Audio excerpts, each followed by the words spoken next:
ಓಂ ಶ್ರೀ ಗುರುಭ್ಯೋ ನಮಃ. ಜನ್ಮಾದ್ಯಕ್ಷಯತೋನ್ಮಯಾದಿತರತಶ್ಚಾರ್ಥೇಷ್ವಭಿಜ್ಞಸ್ವರಾಟ್ ತೇನೇ ಬ್ರಹ್ಮಹೃದಾಯ ಪಾದಿಕವಯೇ ಮುಖ್ಯಂತೆ ಯತ್ಸೂರಯಃ ತೇಜೋ ವಾರಿಮೃದಾಂ ಯಥಾ ವಿನಿಮಯೋ ಯತ್ರ ತ್ರಿಸರ್ಗೋ ವೃಷಾ ಧಾಮ್ನಾ ಸ್ವೇನ ಸದಾ ನಿರಸ್ತಕುಹಕಂ ಸತ್ಯಂ ಪರಂ ಧೀಮಹಿ ಆಯಂ ನಶ್ಯತಿ ಪಶ್ಯತಾಂ ಪ್ರತಿದಿನಂ ಯಾತಿ ಕ್ಷಯಂ ಯೌವನಂ ಪ್ರತ್ಯಾಯಾಂತಿ ಗತಾಃ ಪುನರ್ನ ದಿವಸಾಃ ಕಾಲೋ ಜಗದ್ಭಕ್ಷಕಃ ಲಕ್ಷ್ಮೀಸ್ತೋಯಚರಂಗಭಂಗಚಪಲಾ ವಿದ್ಯುಚ್ಚಲಂ ಜೀವಿತಂ ತಸ್ಮಾತ್ ಮಾಂ ಶರಣಾಗತಂ ತನ್ಮಯಾತ್ ತ್ವಂ ರಕ್ಷ ರಕ್ಷಾಧುನಾ. ಅಜ್ಞಾನತಿಮಿರಾಂಧಸ್ಯ ಜ್ಞಾನಾಂಜನಶಲಾಕಯ ಚಕ್ಷುಃ ಉನ್ಮೀಲಿತಂ ಯೇನ ತಸ್ಮೈ ಶ್ರೀ ಗುರುವೇ ನಮಃ. ಆಕಾಶಾತ್ ಪತಿತಂ ತೋಯಂ ಯಥಾ ಗಚ್ಚತಿ ಸಾಗರಂ ಸರ್ವದೇವ ನಮಸ್ಕಾರ ಸದ್ಗುರು ಕುಮಾರಪತಿ ಗಚ್ಚತಿ. ಪ್ರಾತಸ್ಮರಣೀಯರಾಗಿರುವ 12ನೇ ಶತಮಾನದ ಬಸವಾದಿ ಸರ್ವ ಶಿವಶರಣರನ್ನ ನನ್ನ ಹೃದಯ ಮಂದಿರದಲ್ಲಿ ಸಂಸ್ಕರಿಸುತ್ತಾ ಮಹಾನ್ ತಪಸ್ವಿ ಮಹಾತ್ಮ ಜಗದ್ಗುರು ದುರ್ಗುಂಟೇಶ್ವರರ ಪಾವನ ಸನ್ನಿಧಾನವನ್ನು ನನ್ನ ಹೃದಯ ಮಂದಿರದಲ್ಲಿ ಸಂಸ್ಮರಿಸುತ್ತಾ ನಿಡಸೋಸಿಯ ದುರ್ಗುಂಟೇಶ್ವರ ಸಿದ್ಧ ಸಂಸ್ಥಾನ ಮಠದ ಸಮಸ್ತ ಗುರು ಪರಂಪರೆಯನ್ನು ನನ್ನ ಹೃದಯ ಮಂದಿರದಲ್ಲಿ ಸಂಸ್ಮರಿಸುತ್ತಾ ಸಮಾಜದ ಸಂಜೀವಿನಿ ಸಮಾಜೋದ್ಧಾರಕರು ಆಗಿರುವ ಹಾನಗಲ್ಲ ಗುರುಕುಮಾರ ಮಹಾಶಿವಯೋಗವನ್ನು ಧ್ಯಾನಿಸುತ್ತಾ ನಮ್ಮ ನಿಮ್ಮೆಲ್ಲರ ಮಾರ್ಗದರ್ಶಕರು ಸದಾಕಾಲ ಎಲ್ಲ ಕಾರ್ಯಕ್ರಮಗಳಲ್ಲಿ ಎಲ್ಲ ಭಾಗದಲ್ಲಿ ಮಾತ್ರ ಹೃದಯಗಳಾಗಿ ಸ್ಪಂದಿಸ್ತಾ ಇರತಕ್ಕಂಥ ಶ್ರೀಮನ್ ಮಹಾರಾಜ ನಿರಂಜನ ಜಗದ್ಗುರು ಡಾಕ್ಟರ್ ಪಂಚಮಶಿವಲಿಂಗೇಶ್ವರ ಮಹಾಸ್ವಾಮೀಜಿಯವರ ಕಡದಾವರಗಳಲ್ಲಿ ಅನಂತ ಭಕ್ತಿಯನ್ನು ಸಲ್ಲಿಸುವುದರಲ್ಲಿ ಸದಾಕಾಲ ನಮ್ಮೊಡನೆದ್ದು ನಮಗೆ ಮಾರ್ಗದರ್ಶನವನ್ನು ನೀಡ್ತಾ ಇರತಕ್ಕಂಥ ಪರಮ ಪೂಜ್ಯರಾಗಿರ್ತಕ್ಕಂಥ ನಿಜಲಿಂಗೇಶ್ವರ ಮಹಾಸ್ವಾಮೀಜಿಯವರ ಗದಾವರಗಳಲ್ಲಿ ಅನಂತ ಭಕ್ತಿಯನ್ನು ಸಲ್ಲಿಸುತ್ತಾ ರಾಷ್ಟ್ರ ಕಂಡ ಮಹಾನ್ ಕರ್ಮಯೋಗಿನಿ ಲೋಕಮಾತಾ ರಾಷ್ಟ್ರ ತಪಸ್ವಿನಿಯಾಗಿರ್ತಕ್ಕಂಥ ತಾಯಿ ಅಹಲ್ಯಾಬಾಯಿಯವರನ್ನ ಸಂಸ್ಮರಿಸುತ್ತಾ ಈ ಒಂದು 10ನೇ ದಿನದ ಶ್ರಾವಣ ಮಾಸದ ನಿಮಿತ್ತವಾಗಿ ಅಹಲ್ಯಾಬಾಯಿ ಹೋಳ್ಕರ್ ಅವರ ಜೀವನ ಚರಿತ್ರೆಯ ಸುಸಂದರ್ಭದ ಕಾಲದಲ್ಲಿ ತಮ್ಮೆಲ್ಲರಿಗೂ ಸಹ ಸಂಗೀತದ ಸುಧೆಯನ್ನು ಉಣಬಡಿಸಿರುವ ಸುರೇಶ್ ಚಂದ್ರಕಿ ಕಲಾವಿದರೆ, ಅದೇ ತರನಾಗಿ ಅವರಿಗೆ ತಬಲಾ ಸಾಥನ್ನು ನೀಡಿರ್ತಕ್ಕಂಥ ಭರತ್ ವಿಠೇಕರ್ ಕಲಾವಿದರಲ್ಲಿ, ಬಾಲಮತಾಯಿ ಕಲಾವಿದರದ ಎಲ್ಲ ಶರಣೆಯರಲ್ಲಿ ಯಾವತ್ತೂ ಕೂಡ ನಿಡಸೋಸಿಯ ದುರ್ಗುಂಟೇಶ್ವರ ಸಿದ್ಧ ಸಂಸ್ಥಾನ ಮಠದ ಸಮಸ್ತ ಸದ್ಭಕ್ತರಲ್ಲಿ ಶರಣೆಯರಲ್ಲಿ ತಂದೆ ತಾಯಂದರಲ್ಲಿ ಮುದ್ದು ಮಕ್ಕಳಲ್ಲಿ ತಮ್ಮೆಲ್ಲರಿಗೂ ಕೂಡ ಶರಣು ಶರಣಾರ್ಥಿಗಳು.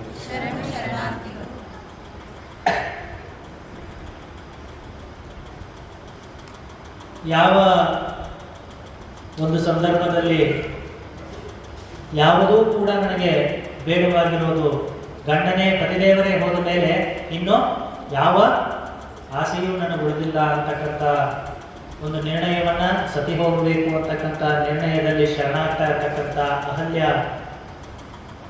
ಅವರ ಮಾವರಾಗಿರ್ತಕ್ಕಂಥ ಮಲ್ಹಾರರಾವ್ ಹೋಳ್ಕರ್ ಅವರು ಅವಳನ್ನು ತಡೆಯಲಾಗ್ತದೆ. ಅದಾದ ನಂತರ ಅರಮನೆಯಲ್ಲಿ ಬಂದು ಶ್ವೇತ ವಸ್ತ್ರಧಾರಿಣಿಯಾಗಿ ಭಸ್ಮಧಾರಿಣಿಯಾಗಿ ರಾಷ್ಟ್ರದ ಕೈಂಕರ್ಯಕ್ಕೆ ತನ್ನ ಕೋಣೆಯಲ್ಲಿ ಕುಳಿತು ಯೋಚನೆ ಮಾಡ್ತಾ ಇದ್ದಾರೆ. ಅವಾಗ ನಿನ್ನೆನೆ ಹೇಳಿದ್ವಿ, 2 ಕೋಣೆಯಂ ನೀ ಮಾಡು ಮನದಾಲೆಯಲ್ಲಿ, ಹೊರ ಕೋಣೆಯಲ್ಲಿ ಲೋಕರಾಟಗಳ ನಾಡು, ವಿರಮಿಸಲೊಬ್ಬನೇ ಮೌನದಳು ಮನೆಯ ಶಾಂತಿಯಲ್ಲಿ ವರಯೋಗ ಸೂತ್ರವಿದು ಮಂಕುತಿಮ್ಮ. ಡಿ.ವಿ.ಜಿ ಅವರು ಹೇಳಿರ್ತಕ್ಕಂಥ ಎಲ್ಲರ ಮನಸ್ಸಿನಲ್ಲಿ 2 ಥರದ ಕೋಣೆಯನ್ನು ಮಾಡಬೇಕು.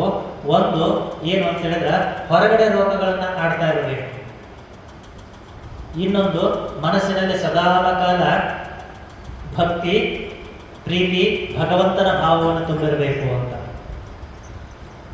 ಯಾವಾಗಲೂ ಕೂಡ ಒಂದು ಕಥೆಯನ್ನು ಹೇಳ್ತಾ ಇರ್ತೀನಿ, ಅದು ಹೋದ ಸರಿನೇ ಹೇಳಿರ್ಬಹುದು. ಹೀಗೆ ಒಬ್ಬರು ಮಹಾತ್ಮರು, ದುರ್ದುಂಡೇಶ್ವರಂತ ಮಹಾತ್ಮರು ಒಂದು ಕಡೆ ಹೋಗ್ತಾ ಇರ್ತಕ್ಕಂಥ ಸಂದರ್ಭದಲ್ಲಿ ಒಬ್ಬ ವ್ಯಕ್ತಿ ಹೇಳ್ದ, ತಮ್ಮ ಗುರುಗಳ ಆ ದಾರಿಗೆ ಹೋಗ್ಬೇಡ್ರಿ, ಆ ಊರಿಗೆ ಹೋಗ್ಬೇಡ್ರಿ, ಇವತ್ತ ಇದ ಊರಾಗಿದ್ದು ನಾಳೆಗೆ ಹೋಗ್ರಿ ಅಂತ ಹೇಳಿದ. ಇಲ್ಲಪ್ಪ, ನಾನು ಹೋಗಿ ಇವತ್ತು ವಾಪಸ್ ಬರೋದೈತಿ, ಸಂಜೆಗೆ ಆಶ್ರಮಕ್ಕೆ ಬರ್ಬೇಕು ನಾನು ಅಂತ ಹೇಳಿದ್ರು. ಇಲ್ಲ, ಬಹಳ ಕತ್ಲಾಗೈತ್ರಿ, ಹೋಗಬೇಡ್ರಿ ಅಂತ ಹೇಳಿದ. ಯಾಕಪ್ಪ ಏನಾಯ್ತು ಅಂತ ಕೇಳಿದಾಗ ಆ ಮಹಾತ್ಮರಿಗೆ ಆ ವ್ಯಕ್ತಿ ಹೇಳ್ತಾನೆ, ಇಲ್ಲರಿ, ನೀವು ಹೋಗ್ತಕ್ಕಂಥ ಹಾದಿ ಮಧ್ಯದಲ್ಲಿ ಒಂದು ಸಣ್ಣ ಕಾಡು ಐತಿ, ಆ ಕಾಡಿನೊಳಗೆ ಒಂದು ಬ್ರಹ್ಮ ರಾಕ್ಷಸ ಐತಿ ಅಂತ ಹೇಳಿದ್ರು. ಹೌದಾ, ಇದ್ರೆ ಏನು ಮಾಡ್ಬೇಕು ಬಿಡು ಅಂತ ಹೇಳಿದ್ರು. ಅದು ಏನು ಮಾಡೋದಲ್ರಿ, ಅದು ಯಾರು ಮಾಡ್ರಂದ್ರೆ ಅವ್ರಿಗೆ ಕೆಲಸ ಕೊಡು ಅಂತ ಕೇಳ್ತತಿ, ಕೆಲಸ ಕೊಡಲಿಲ್ಲ ಅಂದ್ರೆ ಪಟ್ ಅಂತ ತಿಂದ್ಬಿಡ್ತತಿ ಇದು ಅಂತ ಹೇಳಿದ್ರು.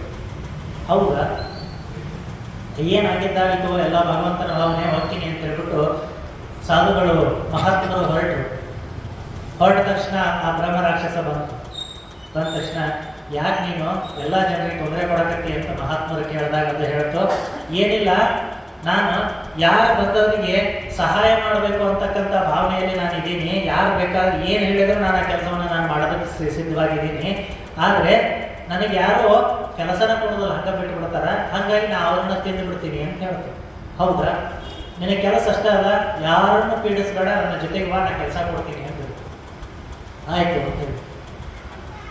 ಆಯಿತು ಅಂತ ಹೇಳಿದ ತಕ್ಷಣ, ಇಲ್ಲ, ನಾನು ಇಂಥ ಹಳ್ಳಿಗೆ ಹೋಗಿ ಆಶ್ರಮಕ್ಕೆ ಹೋಗ್ಬೇಕು ಅಂತ ಹೇಳಿದ್ರು. ಅವ್ರನ್ನ ಪಟ್ಟದ ಕೈಯಾಗ ಕುಂದಿರಿಸ್ಕೊಂಡು ಆ ಊರಿಗೆ ಕರ್ಕೊಂಡು ಕೆಲಸ ಮುಗಿಸ್ಕೊಂಡು ಆಶ್ರಮಕ್ಕೆ ಕರ್ಕೊಂಡ್ಬಂದು, ಆಶ್ರಮಕ್ಕೆ ಬರೋ ಹೊತ್ತಿಗೆ ಮಧ್ಯರಾತ್ರಿ ಆಗಿತ್ತು. ಮಧ್ಯರಾತ್ರಿ ಸಮಯದಲ್ಲಿ ಏನಾರ ಕೆಲಸ ಕೊಡ್ರಿ ಅಂತ ಕೇಳ್ತೀವಿ. ಏನಿಲ್ಲಪ್ಪ, ಅಲ್ಲೊಂದು ಜಾಗ ಕಾಣುತ್ತಲ್ಲ, ಆ ಖಾಲಿ ಜಾಗದೊಳಗೆ ಒಂದು ದೊಡ್ಡದಾಗಿರ್ತಕ್ಕಂಥ ಕಂಬ ನಡು ಅಂತ ಹೇಳಿದ್ರು. ಈ ಮಲಗಂಬ ಅಂತೇಳಿ, ಮಲಗಂಬ ಅಂತ ಆಟ ಆಡ್ತಾರೆ. ಆ ಮಲ್ಲಗಂಬ ಅಂತ ಆ ಒಂಥರ ಒಂದು ದೊಡ್ಡದಾಗಿರ್ತಕ್ಕಂಥ ಕಂಬ ನಡು ಅಂತ ಹೇಳಿದ್ರು. ಅದು ಪಟ್ ಅಂತ ಕಂಬ ಕಿತ್ತಿ ಬಂತು. ಕಂಬ ನಟ್ಟು ಬಂದ ತಕ್ಷಣ ಮತ್ತೊಳ್ಳೆ, ಇಲ್ಲ, ನಾನೀಗ ವಿಶ್ರಾಂತಿಗೆ ಹೋಗ್ತೀನಿ, ವಿಶ್ರಾಂತಿಯಿಂದ ಬರೋದ್ರೊಳಗಡೆ ನನಗೆ ಇಂಥ ಒಂದು ಸಮುದ್ರದಲ್ಲಿರ್ತಕ್ಕಂಥ ನೀರನ್ನು ತಗೊಂಡು ಬಾ, ಇಷ್ಟು ನೀರು ಕಾಸಬೇಕು ಮತ್ತು ಹೂವು ಪತ್ರೆಗಳನ್ನೆಲ್ಲ ತಂದು ಪೂಜೆಗೆ ರೆಡಿ ಮಾಡಬೇಕು ಅಂತ ಹೇಳಿದ್ರು.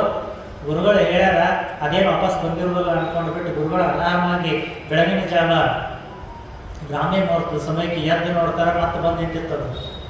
ನೀರು ತೊಗೊಂಬರ ಕಡೆ ಕೆಲವೊಂದಿದೆ ಅಂತ ಹೇಳಿದ್ರು. ತಂದಿದ್ರಿ, ಎಲ್ಲಿದೆ? ಗಂಗಾ ನದಿಯಿಂದ ನೀರು ತೊಗೊಂಬಂದಿದ್ರಲ್ರಿ, ಅದ ನೀರು ತೊಗೊಂಬಂದಿದ್ರಿ. ಹೌದಾ, ಮತ್ತೆ ಕಾಶಿಯ ನೀರು ಎಲ್ಲ ಕಾಶಿ ಅಂತೀರಿ. ಹೂವು ಮಂದಾರ ಪರ್ವತದಿಂದ ಹೂ ತೊಗೊಂಬಂದ್ರೆ ಅವನು ತೊಗೊಂಬಂದಿನಿ. ಎಲ್ಲ ಹೂವು ಪತ್ರೆಗಳು ಎಲ್ಲೆಲ್ಲಿಂದ ಹೇಳಿದ್ರೆ ಎಲ್ಲಾನು ತಂದಿಟ್ಟೀನಿ ಅಂತ ಹೇಳ್ತಾರೆ. ಮತ್ತೆ ಪೂಜೆಗೆ ಅಂತ ಹೇಳ್ಬಿಟ್ಟು ಸ್ನಾನಕ್ಕೆಲ್ಲ ರೆಡಿ ಮಾಡು ಅಂತ ಹೇಳಿದ್ರೆ ಎಲ್ಲ ಮಾಡಿ ಏನು ಹೇಳಿದ್ರು ಪಟ್ ಅಂತ ಎರಡು ಸೆಕೆಂಡೇ ಮಾಡೋದ್ರಿ. ಅದು ಮೊದಲ ಬ್ರಹ್ಮ ರಾಕ್ಷಸ. ಏನು ಬೇಕಾದ ಹೇಳಿದ್ರೆ ಅದು 2 ಸೆಕೆಂಡ್ನಾಗ ಮಾಡ್ತಿತ್ತು. ಗುರುಗಳು ಯೋಚನೆ ಮಾಡಿದ್ರು, ಪೂಜೆ ಕುಂದಿರ್ಬೇಕಲ್ಲ, ಎಲ್ಲ ಸ್ನಾನ ಎಲ್ಲ ಆಯಿತು, ಏನೆಲ್ಲ ಬಟ್ಟೆ ತೊಳೆದಾಕ ಎಲ್ಲ ಮಾಡೋದು, ಎಲ್ಲ ಈಗಿರ್ತಕ್ಕಂಥ ಎಲ್ಲ ಗಿಡ ಗಂಟೆ ತೆಗೆದಾಕಂದ್ರೆ ಎಲ್ಲ ತೆಗೆದಾಕೋದ್ರಿ. ಆದ್ರೆ ಗುರುಗಳಿಗೆ ಸಮಸ್ಯೆ ಬಂದಿದ್ದು ಎಲ್ಲಿಗೆ ಅಂತ ಹೇಳಿದ್ರೆ ಪೂಜೆ ಕುಂದಿರ್ಬೇಕಲ್ಲ.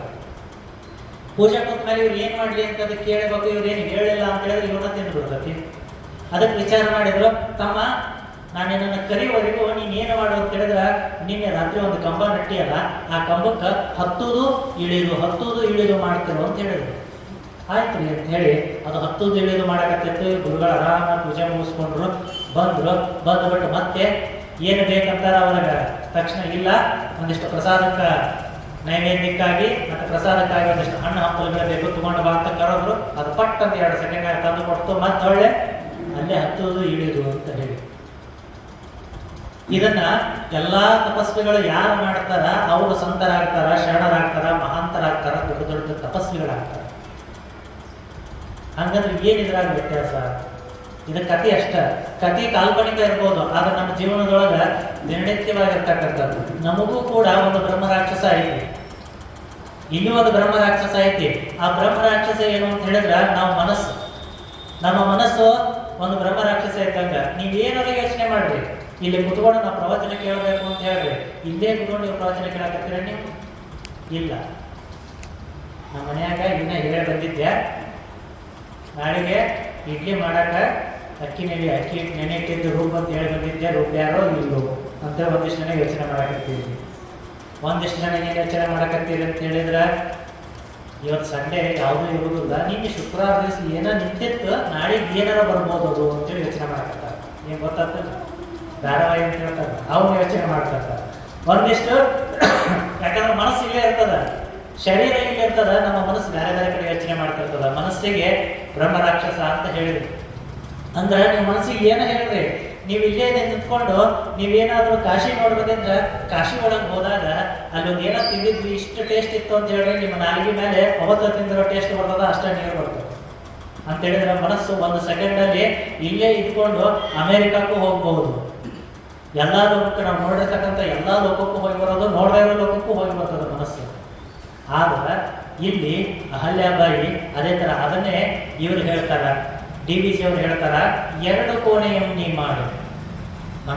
ಮನಸ್ಸನ್ನ ನಿನ್ನ ಅಂತರಾಳದಲ್ಲಿ 2 ಕೋಣೆಯನ್ನು ಮಾಡು. 2 ಕೋಣೆಯಲ್ಲಿ 1 ಕೋಣೆಯಲ್ಲಿ ಏನನ್ನು ಮಾಡಬೇಕು ನೀನು ಅಂತ ಹೇಳಿದ್ರೆ, ಯಾವ ಕೆಲಸವನ್ನ ಮಾಡ್ತಾ ಇರ್ತೀಯಲ್ಲ ಆ ಕೆಲಸಕ್ಕೆ ಸಂದರ್ಭ ತಕ್ಕಂಗೆ ಮನಸ್ಸನ್ನ ಆ ಕೋಣೆ ಒಳಗೆ ಹಾಕಿ ಅದೇ ಕೆಲಸವನ್ನ ಮಾಡಬೇಕು.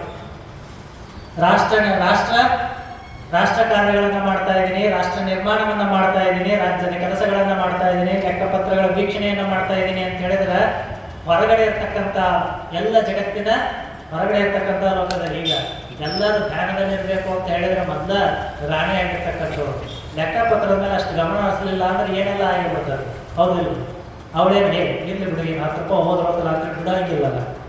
ಅದಕ್ಕೋಸ್ಕರ 2 ಕೋಣೆ ಹೊರಗಡೆ ಹೆಂಗಿರ್ಬೇಕು ಅಂತಂದ್ರೆ, ಕ್ರೋಧನ ತೋರಿಸ್ಬೇಕು, ಕೋಪನ ತೋರಿಸ್ಬೇಕು, ಕೆಲವೊಂದು ಕಡೆ ಪ್ರೀತಿನ ತೋರಿಸ್ಬೇಕು, ಕೆಲವೊಂದು ಕಡೆ ವಿಶ್ವಾಸನ ತೋರಿಸ್ಬೇಕಾಗ್ತದ. ಹಾಗೆ ಹೊರಕೋಣೆಯಲ್ಲಿ ಲೋಕರ ಆಟಗಳನ್ನ ಆಡು ಅಂತ ಹೇಳಿದ್ರು. ಇನ್ನು ಶಾಂತಿಯಲ್ಲಿ ಒಳಕೋಣೆಯಲ್ಲಿ ಮೌನಗಳು ಇರಬೇಕು. ಅದನ್ನ ಇಲ್ಲಿ ಏನ್ ಮಾಡಿದ್ರು ಸಾಧುಗಳು ಅಂತ ಹೇಳಿದ್ರೆ, ಆ ಬ್ರಹ್ಮ ರಾಕ್ಷಸವನ್ನ ಒಂದು ಕಡೆಗೆ ಕಟ್ಟಿದ್ರಲ್ಲ, ಅದು ಎಲ್ಲಿಗೆ ಕಟ್ಟಿದ್ರು ಅಂತ ಹೇಳಿದ್ರೆ ಪರಮಾತ್ಮ ಅಂತಕ್ಕಂಥ ಭಾವನೆಯಲ್ಲಿ ಕಟ್ಟಿದ್ರು.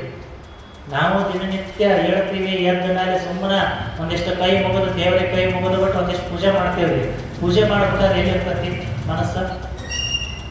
ಮನಸ್ಸು ಯಾರು ಪೂಜೆ ಇರುವುದಿಲ್ಲ, ಬೇರೆ ಕಡೆನೇ ಯೋಚನೆ ಇರ್ತತಿ. ಎಲ್ಲಿ ಅರಬಿ ಇಸ್ತ್ರಿ ಹೊಡೆದಿಟ್ಟಾರೋ ಇಲ್ಲೋ, ಮುಂದೆ ಗಾಡಿ ಇದಕ್ಕೆ ಹೋಗ್ಬೇಕು, ಇವತ್ತು ಹೋಗ್ಬೇಕಾದ್ರೆ ಬಸ್ ಸಿಗುತ್ತೋ ಇಲ್ಲೋ, ಗಾಡಿ ನಿನ್ನೆ ರಾತ್ರಿ ಪೆಟ್ರೋಲ್ ಕಡಿಮೆ ಇತ್ತು, ಇವತ್ತು ಆಫೀಸ್ ತನಕ ಹೋಗುತ್ತೋ ಇಲ್ಲೋ ಅಂತ ಯೋಚನೆ ಒಂದ್ ಕಡೆ. ಹಿಂಗ ಎಲ್ಲೂ ಮನಸ್ಸಲ್ಲಿ ಇರುವುದಿಲ್ಲ. ಅದನ್ನ ಹೇಳಿದ್ರಿ ಏನು ಅಂತ ಹೇಳಿದ್ರೆ, ನಾವು ಯಾವ ಕೆಲಸವನ್ನ ಪೂಜೆ ಮಾಡ್ತಾ ಇದೀವ ಶ್ರದ್ಧೆಯಿಂದ ಪೂಜೆ ಮಾಡಬೇಕು.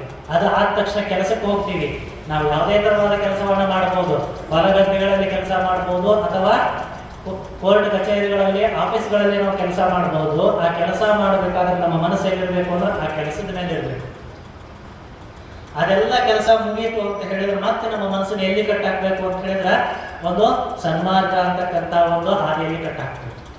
ಭಗವಂತನ ನಾಮಸ್ಮರಣೆ ಅಂತಕ್ಕಂಥ ಹಾದಿಯಲ್ಲಿ ಕಟ್ಟಾಕಬೇಕು ಅಂತ ಹೇಳಿ ಇದನ್ನ ಅಹಲ್ಯಾಬಾಯಿ ಈ ತರ ಆಲೋಚನೆಗಳಲ್ಲಿ ಹೊರಹೊಮ್ಮಿರ್ತಕ್ಕಂಥವಳು ರಾಜ್ಯವನ್ನ ಕಟ್ಟಬೇಕು. ರಾಜ್ಯವನ್ನ ನಾನು ಇನ್ನು ಬದುಕಿರ್ತಕ್ಕಂಥ ಎಲ್ಲ ದಿನಗಳ ಕಾಲ ನನ್ನ ಕಾಲವನ್ನೆಲ್ಲ ಯಾವುದಕ್ಕೆ ಕಳಿಬೇಕು ಅಂತ ಹೇಳಿದ್ರೆ, ಸತಿ ಹೋಗಬೇಕಾಗಿತ್ತು, ಸತಿ ಹೋಗ್ಲಿಲ್ಲ. ಸತಿ ಸಹಗಮನವಾಗಬೇಕಾಗಿತ್ತು, ಪತಿಯೊಡನೆ ಸಹಗಮನ ಹೊಂದಬೇಕಾಗಿತ್ತು, ಹೋಗಲಿಲ್ಲ. ಆದ್ರೆ ಆ ಅಹಲ್ಯ ಯಾವತ್ತೋ ಪತಿಯೊಂದಿಗೆ ಹೋಗಿಬಿಟ್ಟಿದ್ದಾಳ. ಇವಳು ಯಾವ ಅಹಲ್ಯ ಇದಾಳ ಇವತ್ತು ಅಂತ ಹೇಳಿದ್ರೆ, ಮಾವನಾಗಿರ್ತಕ್ಕಂಥ ಮಲ್ಹಾರರಾವ್ ಹೋಳ್ಕರ್ ಅವರ ಶಿಷ್ಯರಾಗಿರ್ತಕ್ಕಂಥ ಅಹಲ್ಯ ಇದಾಳ. ಈ ಅಹಲ್ಯ ಏನಕ್ಕೋಸ್ಕರ ಬದುಕಿದಾಳ? ಈ ರಾಷ್ಟ್ರದ ಸಂರಕ್ಷಣೆಗಾಗಿ, ಈ ಒಂದು ಮಾಳ್ವ ಸಾಮ್ರಾಜ್ಯದ ಲಾಂಛನವನ್ನ ಎತ್ತಿ ಹಿಡಿಯೋದಕ್ಕಾಗಿ, ಹೋಳ್ಕರ ಸಾಮ್ರಾಜ್ಯವನ್ನ ಅತ್ಯುನ್ನತ ಶಿಖರಕ್ಕೆ ಏರಿಸೋದಕ್ಕಾಗಿ ಬದುಕಿದಾಳ ಅಂತಕ್ಕಂಥ ಭಾವನೆಯಲ್ಲಿ ಹೊರಹೊಮ್ಮಿದ್ದು ಶ್ವೇತ ವಸ್ತ್ರಧಾರಣೆಯಾಗಿ, ಭಸ್ಮಧಾರಣೆಯಾಗಿ, ಕೈಯಲ್ಲಿ ಒಂದು ಪುಟ್ಟ ಶಿವಲಿಂಗವನ್ನು ಹಿಡ್ಕೊಂಡು ಹೊರಹೊಮ್ಮಿದ್ದಾರೆ. ಮತ್ತೆ ಪೂಜಾದಿ ಕಾರ್ಯಕ್ರಮಗಳನ್ನ ಯಾವತ್ತಿನಂತೆ ಮಾಡ್ತಾ ಇರ್ತಾರ. ಹೀಗೆ ಎಷ್ಟೋ ದಿನಗಳ ಕಾಲ ಅವರ ಮಾವನಾಗಿರ್ತಕ್ಕಂಥ ಮಲ್ಹಾರರಾವ್ ಹೋಳ್ಕರ್ ಅವರು ಬೇರೆ ಕಡೆಗೆ, ಬೇರೆ ಭಾಗದಲ್ಲಿ ಅಂದ್ರೆ ರಾಜ್ಯದ ವಿಸ್ತರಣೆಗಾಗಿ ಬೇರೆ ಬೇರೆ ಯುದ್ಧದಲ್ಲಿ ಹೋಗಿದ್ರು. ಅದೊಂದು ದಿನ ಬಹಳ ಸಂತೋಷದಿಂದ ಅರಮನೆಗೆ ಆಗಮಿಸ್ತಾ ಇದ್ರು. ಯಾವ ಒಂದು ರಾಜ್ಯದ ವಿಸ್ತರಣೆಗಾಗಿ ಮಲ್ಹಾರರಾವ್ ಹೋಳ್ಕರ್ ಹೊರಗೆ ಹೋಗಿರ್ತಾರಲ್ಲ, ಅವ್ರು ಬರ್ತಾ ಇರ್ತಕ್ಕಂಥ ಸುದ್ದಿ ಪತ್ರದ ಮೂಲಕ ಮೊದಲು ತಿಳಿದು ಬರುತ್ತಾ. ಅದಾದ ನಂತರ ಅವರ ಆಗಮನ ರಾಜ್ಯದ ಮಹಾದ್ವಾರಕ್ಕೆ ಆಗ್ತಾ ಇದೆ ಅಂತ ಹೇಳಿದ್ರೆ ಅಲ್ಲಲ್ಲಿ ನಗಾರಿಗಳು, ಡಮರುಗಳು ಎಲ್ಲವೂ ಕೂಡ ವಾದ್ಯ ಆಗುತ್ತೆ, ಕಹಳೆಗಳ ಉದ್ಘೋಷ ಆಗ್ತದೆ, ಶಂಖಗಳ ಉದ್ಘೋಷ ಆಗ್ತದೆ. ರಾಜ ಮತ್ತೆ ಆಶ್ರಮಕ್ಕೆ ಈ ಒಂದು ರಾಜನ ಆಸ್ಥಾನಕ್ಕೆ ಬರ್ತಿದ್ದಾನೆ. ಅವನಷ್ಟೇ ಬರ್ತಾ ಇಲ್ಲ, ಮಹತ್ತರವಾಗಿರ್ತಕ್ಕಂಥ ಸಂಪತ್ತನ್ನು ತೆಗೆದುಕೊಂಡು ಬರ್ತಾ ಇದ್ದಾನೆ ಅಂತಕ್ಕಂಥ ಒಂದು ಸಂದೇಶವಾಗಿ ಕಹಳೆಗಳ ಉದ್ಘೋಷ ಆಗ್ತಾ ಇತ್ತು. ಹೀಗೆ ಕಹಳೆಗಳ ಉದ್ಘೋಷ ಪೂಜಾ ಕೊಠಡಿಯಲ್ಲಿರ್ತಕ್ಕಂಥ ಪೂಜಾಗೃಹದಲ್ಲಿರ್ತಕ್ಕಂಥ ಅಹಲ್ಯಾಬಾಯಿ ಕಿವಿಗೆ ತಾಗ್ತದ. ಮಾವ ಬಂದರು ಅಂತಕ್ಕಂಥ ಒಂದು ಇದರಿಂದ ಅವರಿಗೆ ಆರತಿ ಮಾಡಬೇಕು ಅಂತ ಹೇಳಿ ಗೌತಮಾಬಾಯಿ ಹೋಳ್ಕರ್ ಅವರು ನಿಂತ್ಕೊಂಡು ಮಲ್ಹಾರರಾವ್ ಹೋಳ್ಕರ್ ಅವರಿಗೆ ಆರತಿಯನ್ನು ಮಾಡಿ ಒಳಗೆ ಕರ್ಕೊಂಡು ಬರ್ತಾರ. ಎಲ್ಲಿಲ್ಲದ ಸಂತೋಷ. ಯಾವತ್ತೂ ತನ್ನ ಗುರುವಾಗಿರ್ತಕ್ಕಂಥ ಮಲ್ಹಾರರಾವ್ ಹೋಳ್ಕರ್ ಮುಖದಲ್ಲಿ ಕಾಣದೇ ಇರ್ತಕ್ಕಂಥ ಸಂತೋಷವನ್ನ ಕಂಡು ಇಷ್ಟು ಸಂತಸದಿಂದ ಇದ್ದೀರಿ, ಮಹತ್ತಾಗಿರ್ತಕ್ಕಂಥ ಒಂದು ಸಂಪತ್ತನ್ನು ನೀವು ನಮ್ಮ ರಾಜ್ಯಕ್ಕೋಸ್ಕರ ಮಾಡುವ ಸಾಮ್ರಾಜ್ಯಕ್ಕೆ ತಂದಿರಬಹುದು, ಅಥವಾ ಅದಕ್ಕೂ ಹೆಚ್ಚಾಗಿರ್ತಕ್ಕಂಥ ಒಂದು ಸಂದೇಶ ನಿಮ್ಮ ಮುಖದ ಮೇಲೆ ನನಗೆ ಕಾಣ್ತಾ ಇದೆ ಅಂತ ಹೇಳಿ ಅಹಲ್ಯಾಬಾಯಿಯವರು ಮಲ್ಹಾರರಾವ್ ಹೋಳ್ಕರ್ಗೆ ಹೇಳ್ತಾರೆ.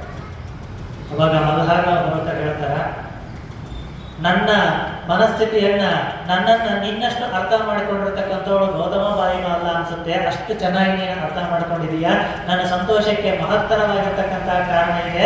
ನಾವೆಲ್ಲರೂ ಸಹಿತ ಉಪಹಾರವನ್ನು ಸೇವನೆ ಮಾಡಿ ಆಮೇಲೆ ಎಲ್ಲರೂ ಸಮ್ಮಿಲನವಾಗಿ ಮಾತಾಡೋಣ ಅಂತ ಹೇಳ್ತಾರೆ. ಆದ್ರೆ ಒಂದು ಹಿಂಟ್ ಕೊಟ್ಟು ಹೋಗ್ತಾರ. ಈ ಒಂದು ಮಳೆಗಾಲದ ನಂತರದಲ್ಲಿ ಬೃಹತ್ತಾಗಿರ್ತಕ್ಕಂಥ ಒಂದು ಕಾರ್ಯಕ್ರಮ ನಮ್ಮ ಮನೆಯಲ್ಲಿ ನಡೀತಕ್ಕಂಥದ್ದಿದೆ ಅಂತ ಹೇಳಿ ಹೋಗ್ತಾರ. ಅವಾಗ ಏನು ಅಂತ ದೊಡ್ಡ ಶುಭ ಕಾರ್ಯಕ್ರಮ ನಡೀತಾ ಇರಬಹುದು ಅಂತ ವಿಚಾರ. ಏನು ಅಂತ ಶುಭ ಕಾರ್ಯಕ್ರಮ ನಡೀತಾ ಇದೆ ನಮ್ಮ ಮನೆಯಲ್ಲಿ ಅಂತ ಹೇಳಿ ಗೌತಮಾಬಾಯಿ ಮತ್ತು ಅಹಲ್ಯಾಬಾಯಿ ಅವರು ಚರ್ಚೆ ಮಾಡ್ತಾರ. ಅವರೊಟ್ಟಿಗೆ ಹರಕುಬಾಯಿಯೂ ಕೂಡ ಚರ್ಚೆಯಲ್ಲಿ ಪಾಲ್ಗೊಳ್ತಾರ. ಗೊತ್ತಾಗೋದಿಲ್ಲ. ಬಹಳಷ್ಟು ವಿಚಾರಗಳ ನಂತರ ಏನಿರಬಹುದು ಅಂತೇಳಿ ಬಹಳಷ್ಟು ತರ್ಕಗಳ ನಂತರ ಅಹಲ್ಯ ಊಹಿಸಬಲ್ಲವಳಾಗಿರ್ತಾಳೆ. ಅದು ಮಗನ ಮದುವೆ ಇರಬಹುದು ಅಂತ, ಮಗಳ ಮದುವೆ ಇರಬಹುದು ಅಂತ.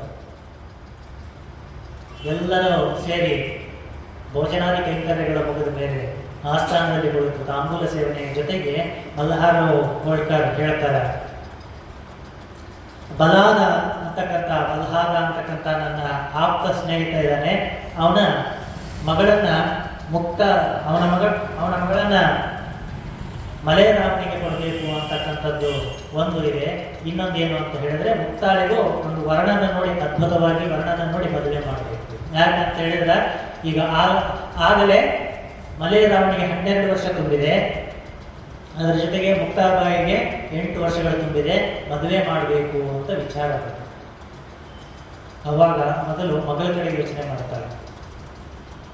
ಇಲ್ಲಿ ಮಗನನ್ನ ನೋಡಿದ್ರ ತಂದೆಯ ಸ್ವಭಾವದಂತೆ ಸಕಲ ಹವ್ಯಾಸಗಳಿಗೆ, ಸಕಲ ಬರೀ ಸಂಪತ್ತಿನೆಡೆಗೆ ಅದು ಕುಚೇಷ್ಟೆಯಿಂದ ಬೆಳೀತಾ ಇದ್ದಾನೆ ಮಗ. ಆದ್ರೆ ಮಗಳು ತದ್ವಿಪರೀತವಾಗಿ ತಾಯಿಯಂತೆ ಮಗಳು.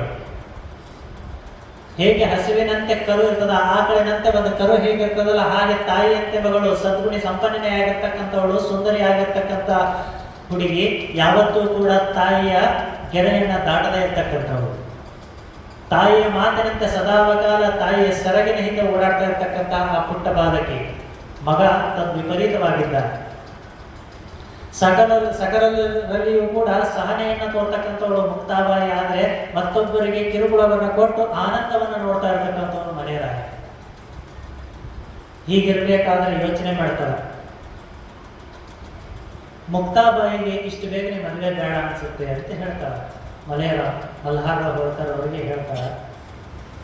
ಮಲ್ಹಾರರಾವ್ ಹೋಳ್ಕರ್ ಏನೂ ಯೋಚನೆ ಮಾಡೋದಿಲ್ಲ. ನಿನ್ನಿಷ್ಟದಂತೆ ಆಗಲಿ, ಇನ್ನೂ ಒಂದು 2-3 ವರ್ಷಗಳ ಕಾಲ ಬಿಟ್ಟು ಅವಳ ಮದುವೆಯನ್ನು ಮಾಡೋಣ. ಯಾಕಂತ ಹೇಳಿದ್ರೆ ಬಾಲ್ಯದಲ್ಲಿ ವಿವಾಹ, ಅವಳು ಹೋಗ್ತಕ್ಕಂಥ ಮನೆ ಯಾವ ಥರ ಇರುತ್ತೆ ಅಂತ ಗೊತ್ತಿರಲ್ಲ. ಅವಳು ಆ ಸ್ವಭಾವಕ್ಕೆ ಹೊಂದ್ಕೋತಾಳ ಇಲ್ಲ ಅಂತ ಗೊತ್ತಿರಲ್ಲ. ಅವಳು ನೋಡಿದ್ರೆ ಸದ್ಗುಣಿಯಾಗಿದ್ದಾಳೆ, ಸೌಮ್ಯ ಸ್ವಭಾವದಾಳಾಗಿದ್ದಾಳೆ. ಹಾಗಾಗಿ ಅವಳಿಗೆ ಇಷ್ಟು ಬೇಗನೆ ಮದುವೆ ಬೇಡ ಅಂತ ಅಹಲ್ಯಾಬಾಯಿ ಹೇಳಿದ ತಕ್ಷಣ ಮಾವನಾಗಿರ್ತಕ್ಕಂಥ ಮಲ್ಹಾರರಾವ್ ಹೋಳ್ಕರ್ ಆಯ್ತು ಅಂತ ಒಂದೇ ಮಾತು ಒಪ್ಕೊಳ್ತಾರೆ. ಇನ್ನು ಮಗನ ಮದುವೆ ಯೋಚನೆ ಮಾಡ್ತಾರೆ. ಮಗನಿಗೆ ಮದುವೆಯನ್ನು ಮಾಡಬೇಕು. ಮದುವೆ ಮಾಡೋದು ಸರಿ, ಆ ಒಂದು ಬಲ್ಹಾದ್ ಅಂತಕ್ಕಂಥ ಸ್ನೇಹಿತನ ಮಗಳನ್ನ ಇವನು ತಗೋಬೇಕು ಅಂತ ಹೇಳಿ ಬಯಸಿರೋದು ನಿಜ. ಆದರೆ ಒಂದು ಸಾರಿ ಯೋಚನೆ ಮಾಡ್ತಾಳೆ ಅವಳು, ಮಲೆರಾಯ ನೋಡಿದ್ರೆ, ಮಗನಾಗಿರ್ತಕ್ಕಂಥ ಮಲೆರಾಯ ನೋಡಿದ್ರೆ ಅವನು ಕುಕೃತ್ಯಗಳಲ್ಲಿ, ಒಂದು ಕಪಿಚೇಷ್ಟೆಗಳಲ್ಲಿ, ಕುಚೇಷ್ಟೆಗಳಲ್ಲಿ ಅವನು ದಾಸನಾಗಿ ಬಿಟ್ಟಿದ್ದಾನೆ. ಮತ್ತೊಬ್ಬರಿಗೆ ಕಿರುಕುಳವನ್ನು ಕೊಡೋದೇ ಒಂದು ಹವ್ಯಾಸ ಅಂತೇಳಿ, ಅದೇ ಆನಂದದಾಯಕ ಕೆಲಸ ಅಂತ ಅನ್ಕೊಂಡು ಬಿಟ್ಟಿದ್ದಾನ. ಹಾಗಾಗಿ ಅವಳನ್ನ, ಆ ಹುಡುಗಿಯನ್ನ ಕರ್ಕೊಂಡು ಬಂದು ಇವನಿಗೆ ಗಂಟು ಹಾಕಿದ್ರೆ ಆ ಹುಡುಗಿ ಪರಿಸ್ಥಿತಿ ಏನಾಗಬಹುದು, ಆ ಹುಡುಗಿ ಜೀವನ ಹಾಳಾಗುತ್ತಲ್ಲ ಅಂತ ಬಹಳ ಯೋಚನೆ ಮಾಡ್ತಾಳೆ. ಸ್ವಲ್ಪ ಕಾಲದವರೆಗೆ ಯೋಚನೆ ಮಾಡ್ತಾಳ. ಹಾಗಾಗಿ ಮಲೆರಾವ್ನ ಮದುವೆ ವಿಷಯವಾಗಿ ಮಾವನಾಗಿರ್ತಕ್ಕಂಥ ಮಲ್ಹಾರರಾವ್ ಹೋಳ್ಕರ್ ಕೇಳಿದಾಗ ಇವಳು ಸುಮ್ಮನಾಗ್ತಾಳೆ. ಗೌತಮಾಬಾಯಿಯೊಡನೆ ಮತ್ತು ಹರಕುಬಾಯಿಯೊಡನೆ ಚರ್ಚೆ ಮಾಡ್ತಾರೆ. ಚರ್ಚೆ ಮಾಡಿದಾಗ ಇಲ್ಲ, ಅವನಿಗೂ ಮದುವೆ ಬೇಡ ಅಂತಕ್ಕಂಥದ್ದು ಮೊದಲು ಬರ್ತದೆ. ಇಲ್ಲ, ನಿನ್ನ ಆಸೆಯಂತೆ ಮುಕ್ತಾಬಾಯಿಯ ಮದುವೆಯನ್ನು ಮುಂದೂಡಲಾಗಿದೆ, ಆದರೆ ನಾವು ಇನ್ನೂ ದಣಿದಿರ್ತಕ್ಕಂಥ ಶರೀರ, ಹೇಗಿದ್ರು ಅವನು ಬದಲಾಗುತ್ತಾನೆ. ನೀನು ಮದುವೆ ಆದ ಮೇಲೆ ಖಂಡೇರಾಯ ಹೇಗೆ, ನನ್ನ ಮಗನಾಗಿರ್ತಕ್ಕಂಥ ಖಂಡೇರಾಯ ಹೇಗೆ ಬದಲಾದ, ಹಾಗೆ ಹೆಂಡತಿ ಆಗಿರ್ತಕ್ಕಂಥವಳು ಬಂದ ಮೇಲೆ ಬದಲಾಗಿರ್ತಕ್ಕಂಥ ಸಂಭವಗಳು ಇರ್ತವೆ. ಹಾಗಾಗಿ ಅವನ ಮದುವೆನಾದರೂ ನಮ್ಮನ್ನ ಕಣ್ತುಂಬ ನೋಡೋದಕ್ಕೆ ಬಿಡು ಅಂತ ಕೇಳಿದಾಗ ಮಲ್ಹಾರರಾವ್ ಆಯ್ತು ಅಂತ ಹೇಳಿ ಅಹಲ್ಯಾಬಾಯಿ ಒಪ್ಕೊಳ್ತಾರೆ. ಆದ್ರೆ ಒಂದು ಕಂಡೀಷನ್ ಏನು ಅಂತ ಹೇಳಿದ್ರೆ, ಆ ಹುಡುಗಿಯ ತಂದೆ ತಾಯಿ ಜೊತೆಗೆ ನಾನು ಸ್ವಲ್ಪ ಮಾತಾಡಬೇಕು ಅಂತ. ಅವ್ರ ಜೊತೆಗೆ ಮಾತಾಡಿದ ಮೇಲೆ ಅವ್ರು ಒಪ್ಪಿಗೆ ಕೊಟ್ಟರು ಮಾತ್ರ ಮದುವೆ, ಇಲ್ಲ ಅಂತ ಹೇಳಿದ್ರೆ ಮದುವೆ ಇಲ್ಲ ಅಂತ ಹೇಳಿ ಅಹಲ್ಯಾಬಾಯಿ ಹೋಳ್ಕರ್ ಹೇಳ್ತಾರೆ. ಆಯ್ತು ಅಂತ. ಆ ಹುಡುಗಿಯ ಬಲ್ಹಾದ ಫ್ಯಾಮಿಲಿಯವರು ಬರ್ತಾರೆ. ಆ ಹುಡುಗಿ ಹೆಸರು ಮೈನಾಬಾಯಿ ಅಂತ. ಮೈನಾಬಾಯಿಯನ್ನು ಕರೆದುಕೊಂಡು ಇವರು ಬೇರೆ ಒಂದು ಅರಮನೆಯಲ್ಲಿ ಕುಳಿತುಕೊಂಡು ಅಹಲ್ಯಾಬಾಯಿ ಅವರನ್ನು ಬರೋದಕ್ಕೆ ಹೇಳ್ತಾಳೆ. ಆ ಕಡೆಯಿಂದ ಎಲ್ಲರೂ ಬರ್ತಾರೆ. ಎಲ್ಲರೂ ಬಂದ ಮೇಲೆ ಇವರ ಆಸ್ಥಾನವನ್ನು, ಇಂದೋರಿನ 7 ಅಂತಸ್ತಿನ ಕೋಟೆಯನ್ನು ಎಲ್ಲವನ್ನು ತೋರಿಸಲಾಗುತ್ತೆ. ಎಲ್ಲವನ್ನು ತೋರಿಸಿ ಭೋಜನಾದಿ ಕಾರ್ಯಗಳೆಲ್ಲ ಮುಗಿದ ಮೇಲೆ ಎಲ್ಲರೂ ಕೂತ್ಕೊಂಡು ಮಾತಾಡ್ತಾ ಇರಬೇಕಾದ್ರೆ ಅಹಲ್ಯಾಬಾಯಿ ಹೇಳ್ತಾರೆ.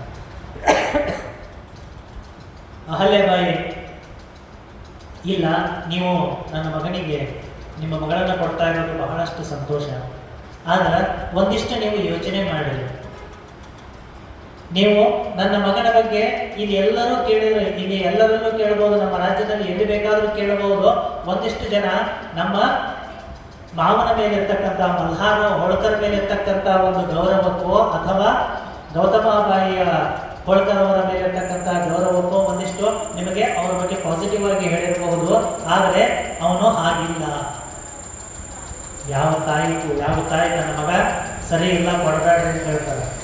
ಮಗನ ಮದುವೆ ಸಾಕು ಅಂತಕ್ಕಂಥ ಕಾಲದಲ್ಲಿ ಆ ಹೆಣ್ಣು ಮಗಳು ತಾಯಿಯಾಗಿರ್ತಕ್ಕಂಥ ಅಹಲ್ಯಾಬಾಯಿ ಹೇಳ್ತಾಳೆ, ನನ್ನ ಮಗನ ಚೇಷ್ಟೆಗಳು ಈ ಥರದ ಚೇಷ್ಟೆಗಳಿದೆ. ಮೊನ್ನೆ ಒಬ್ಬ ಮುದುಕನಿಗೆ, ವಯಸ್ಸಾಗಿರ್ತಕ್ಕಂಥ ಮುದುಕನಿಗೆ ತಾನು ಕುದುರೆಯ ಮೇಲೆ ಹೋಗಿ ಕುದುರೆಯನ್ನು ಅವನ ಮೇಲೆ ಹಾಯಿಸಿದ, ಅವನ ಕಾಲು ಮುರಿತು, ಅದನ್ನು ಲೆಕ್ಕಿಸದೆ ವಾಪಸ್ ಬಂದ ಇವನು. ಈ ಥರದ ಕೃತ್ಯಗಳನ್ನು ಮಾಡ್ತಾ ಇದ್ದಾನೆ. ಆ ಕುದುರೆಯನ್ನ ಆ ಮುದುಕನ ಮೇಲೆ ಹಾಸಿದಾಗ ಅವನ ಕಾಲು ಮುರಿದು ಹೋಗುತ್ತದ. ಆ ಸಂದರ್ಭದಲ್ಲಿ ಯಾರೂ ಹೇಳೋದಿಲ್ಲ. ಯಾರೋ ಒಬ್ಬರು ಬಂದು ಸೇವಕ್ಕೆ ಬಂದು ಇವರಿಗೆ ಹೇಳಿದಾಗ, ಅಹಲ್ಯಾಬಾಯಿಗೆ ಹೇಳಿದಾಗ, ಅಹಲ್ಯಾಬಾಯಿ ಅವನನ್ನ ಖುದ್ದಾಗಿ ಅವನನ್ನು ಕರ್ಕೊಂಡು ಹೋಗಿ ಆ ಯಜಮಾನ ಹತ್ರ ಕ್ಷಮೆಯನ್ನು ಯಾಚಿಸುವಂತೆ ಮಾಡಿ, ಆ ಯಜಮಾನಿ ಹತ್ರ ಕ್ಷಮೆಯನ್ನು ಯಾಚಿಸುವಂತೆ ಮಾಡಿ ಒಂದಿಷ್ಟು ಧನ ಸಹಾಯವನ್ನು ಮಾಡಿ ಬಂದಿರ್ತಾರೆ. ಅದಕ್ಕಾಗಿ ನಾನು ಅವನಿಗೆ ಎಷ್ಟೋ ದಿನಗಳ ಕಾಲ ಕುದುರೆಯ ಸವಾರಿಯನ್ನ ನಿರ್ಬಂಧಿಸಿದ್ದೆ. ಅದರ ಜೊತೆಗೆ ಎಷ್ಟೋ ದಿನಗಳ ಕಾಲ ರೂಮ್ಗಳಲ್ಲಿ ಕೂಡ ಹಾಕಿದ್ದೆ. ಹಾಗಾಗಿ ನಾನು ಸಾಕಷ್ಟು ಪ್ರಯತ್ನವನ್ನು ಪಟ್ಟಿದ್ದೀನಿ. ಅದರ ಜೊತೆಗೆ ಇದೆಲ್ಲದರ ಜೊತೆಗೆ ಅವನಿಗೆ ಬೇರೆ ಹವ್ಯಾಸಗಳು ಶುರುವಾಗಿಬಿಟ್ಟಿದೆ. ಮದ್ಯಪಾನ ವ್ಯಸನಿ ಆಗ್ತಾ ಇದ್ದಾನೆ. ಹಾಗಾಗಿ ನಿಮ್ಮ ಮಗಳನ್ನ ಕೊಡೋದು ಬೇಡ ಅನಿಸುತ್ತೆ. ಬಹಳಷ್ಟು ನೀವು ತಿಳಿದವರು ನೀವು ವಿಚಾರ ಮಾಡಿ ಹೇಳಿದ್ರೆ ನನ್ನ ಮಗನ ಸ್ವಭಾವ ಹೀಗಿದೆ ಅಂತ ಹೇಳಿ ಅಹಲ್ಯಾಬಾಯಿ ಆ ಬಲ್ಹಾರ್ ಕುಟುಂಬದ ಬಗ್ಗೆ ಹೇಳ್ತಾರೆ. ಒಂದು ಕ್ಷಣ ಯೋಚನೆ ಮಾಡಿ ಹೇಳ್ತಾರೆ. ಕ್ಷತ್ರಿಯರು ಅಂತ ಹೇಳಿದ್ರೆ, ರಾಜರು ಅಂತ ಹೇಳಿದ್ರೆ ಅವರಲ್ಲಿ ಕೋಪ ಮತ್ತೆ ಪರಾಕ್ರಮ ಅಂತಕ್ಕಂಥದ್ದು ಇರಲೇಬೇಕು. ಅವನಲ್ಲಿ ಒಂದು ಸ್ವಲ್ಪ ಸೊಕ್ಕು ಅಂತಕ್ಕಂಥದ್ದು ಇದ್ರೆ ಮಾತ್ರ ಸಕಲ ಯುದ್ಧಗಳನ್ನು ಮಾಡೋದಕ್ಕೆ ಸಿದ್ಧವಾಗ್ತದೆ. ಇಲ್ಲ ಅಂತ ಹೇಳಿದ್ರೆ ಸಾಧ್ಯ ಆಗೋದಿಲ್ಲ. ಹಾಗಾಗಿ ನಾವು ನಮ್ಮ ಮಗಳನ್ನ ನಿಮ್ಮ ಮಗನಿಗೆ ಕೊಡೋದಕ್ಕೆ ಇಷ್ಟಪಡ್ತಾ ಇದ್ದೀವಿ ಅಂತ ಹೇಳಿದ್ರು. ಕ್ಷತ್ರಿಯದಲ್ಲಿರ್ತಕ್ಕಂಥ ಸಾಮರ್ಥ್ಯ ಅಷ್ಟೇ ಅಲ್ಲ, ಅವನ ಜೊತೆಗೆ ಒಂದಿಷ್ಟು ಕುಕೃತ್ಯಗಳು ಇದೆ ಅಂತ ಹೇಳಿ ಬಿಡಿಸಿ ಆ ಅಹಲ್ಯಾಬಾಯಿ ಅವರಿಗೆ ಹೇಳಿದಾಗ, ಇಲ್ಲ ನಾವು ನಿಮ್ಮ ಮಾವನಾಗಿರ್ತಕ್ಕಂಥ ಮಲ್ಹಾರ ಹೋಳ್ಕರ್ ಅವರ ಬೀಗಸ್ತಿಕೆಯನ್ನು ಬೆಳೆಸೋದಕ್ಕೆ ಇಚ್ಛಿಸ್ತಾ ಇದ್ದೀವಿ. ಅದರ ಜೊತೆಗೆ ನನ್ನ ಮಗಳಿಗೆ ಇಷ್ಟೆಲ್ಲದರ ಜೊತೆಗೆ ಗಂಡ ಒಬ್ಬ ಚೆನ್ನಾಗಿಲ್ಲ ಅಂತ ಹೇಳಿದ್ರು ತಾಯಿಯಂತೆ ನೋಡ್ಕೊಳ್ತಕ್ಕಂಥ ಅತ್ತೆ ಸಿಗ್ತಾಳೆ, ಮತ್ತೆ ಇವಾಗ ಅವಳನ್ನ ಮುದ್ದಾಗಿ ನೋಡ್ತಾ ಇರ್ತಕ್ಕಂಥ ಈ ಒಂದು ಅಜ್ಜ ಮಾವ ಎಲ್ಲ ಅಜ್ಜ ಮತ್ತು ಅಜ್ಜಿ ಎಲ್ಲರೂ ಸಿಗ್ತಾರೆ. ಹಾಗಾಗಿ ಇಂಥ ದೊಡ್ಡ ಮನೆಯಲ್ಲಿ ನನ್ನ ಮಗಳಿಗೆ ವಾಸಿಸೋದಕ್ಕೆ ಸ್ವಲ್ಪ ದಿನಗಳವರೆಗಾದರೂ ನೀವು ಅವಕಾಶ ಮಾಡಿಕೊಡಿ ಅಂತ ಹೇಳಿ ಬಲ್ಹಾದ ಕುಟುಂಬದವರು ಅಹಲ್ಯಾಬಾಯಿಯವರಿಗೆ ಕೇಳ್ತಾರ. ಅಹಲ್ಯಾಬಾಯಿ ಒಲ್ಲದ ಮನಸ್ಸಿನಲ್ಲಿ ಒಪ್ಪಿಗೆಯನ್ನು ಕೊಡ್ತಾರೆ. ಮದುವೆ ಮಾಡೋದಕ್ಕೆ ಇಷ್ಟ ಇಲ್ಲ, ಯಾಕಂತ ಹೇಳಿದ್ರೆ ಆ ಹುಡುಗಿಗೆ ಬಾಳು ನರಕವಾಗ್ತದಲ್ಲ ಅಂತ ಹೇಳಿ ಮುಂದೆನೆ ಯೋಚಿಸ್ತೇನೆ. ಆದರೂ ಸಹಿತ ಮದುವೆಯನ್ನು ಮಾಡಿದ್ರು ಸಹಿತ ನೀವೊಂದಿಷ್ಟು 2-3 ವರ್ಷಗಳ ಕಾಲ ನಿಮ್ಮ ಮನೆಯಲ್ಲಿ ಇರಬೇಕು ಅಂತ ಹೇಳಿ ಒತ್ತಾಯ ಮಾಡ್ತಾಳ. ಅವರು ಆಯ್ತು ಅಂತ ಹೇಳಿ ಮದುವೆಯನ್ನು ಮಾಡ್ತಕ್ಕಂಥ ಮದುವೆಯ ಕಾರ್ಯಕ್ರಮ, ಆ ಒಂದು ಮಳೆಗಾಲದ ಸಂದರ್ಭ ಮುಗಿದ ಮೇಲೆ ಮದುವೆಯ ಕಾರ್ಯಕ್ರಮ ನೆರವೇರ್ತದ. ಆ ಮದುವೆ ಕಾರ್ಯಕ್ರಮದಲ್ಲಿ ಏನಾಗಿತ್ತು ಅಂತ ಹೇಳಿ ಒಂದು ಸಂಗೀತವನ್ನು ಕೇಳಿ ನಾವು ಮತ್ತೆ ಕರೆದುಕೊಳ್ಳೋಣ.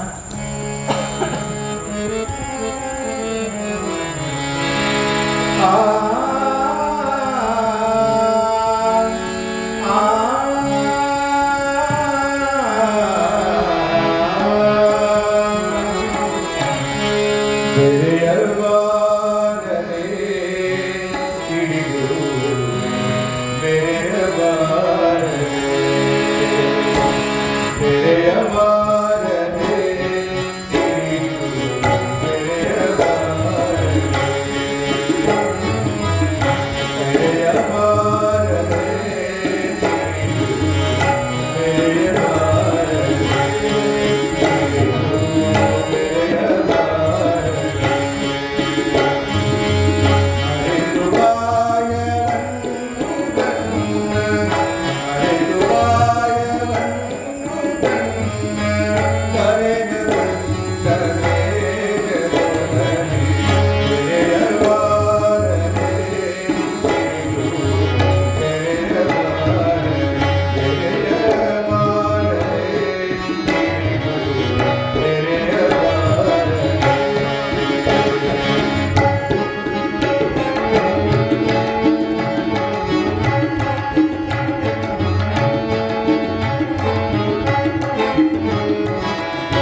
ಈ ರೀತಿಯಾಗಿ ಅವರ ಅರಮನೆಯಲ್ಲಿ ಒಂದು ಶುಭ ಮುಹೂರ್ತದಲ್ಲಿ ಅಹಲ್ಯಾಬಾಯಿ ಹೋಳ್ಕರ್ ಅವರ ಮಗನಾಗಿರ್ತಕ್ಕಂಥ ಮಲೇರಾಯ್ ಹೋಳ್ಕರ್ ಅವರ ವಿವಾಹ ನಿಶ್ಚಿತವಾಗ್ತದೆ, ವಿವಾಹ ನೆರವೇರ್ತದೆ.